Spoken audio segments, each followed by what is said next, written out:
Hi, this is Nathan Tintle. In this Learning Goal video, we'll talk about how taking a random sample can be difficult. We'll use the controversial Bradley effect example from the Introduction to Statistical Investigations textbook. In the days leading up to the presidential Democratic primary in New Hampshire, 778 voters were polled about who they would vote for in the upcoming primary, Barack Obama or Hillary Clinton. Now, ideally, we would like to have our set of respondents be a simple random sample of primary voters. We want to know who people are going to vote for in the primary election. We would like to get a list of all primary voters and then randomly sample some. But that's impossible for many reasons. The USA Today poll used random digit dialing.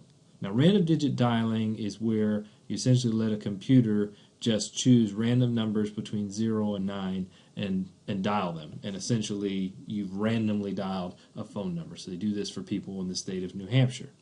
They do the random digit dialing. They ask people whether they're going to vote in the Democratic primary, and if so, who they're going to vote for. Only 9% of people who were dialed actually chose to participate. That's what yielded a total of 778 participants. So, obtaining random samples is hard. In this case, only 9% of the people who were randomly selected actually participated.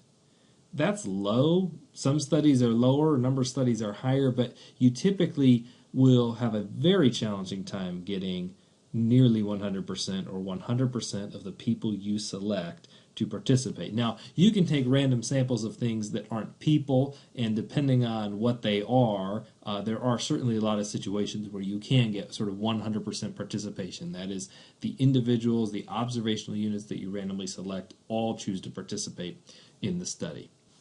A couple of other words of caution. You may not be able to get a list of exactly what you're looking for. In this case, what the researchers used, they did random digit dialing of phone numbers. What that's going to ultimately give you is equivalent to a random sample of people who have phones.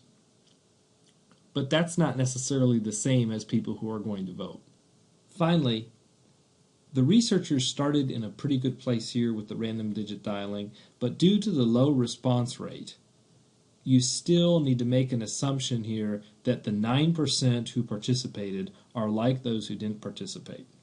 And so even though the researchers started in a good place, trying to get something like a random sample that would be representative, due to a lack of participation for a large number of individuals, the researchers need to make some particularly strong assumptions about similarities between the people who participated and individuals who chose not to participate.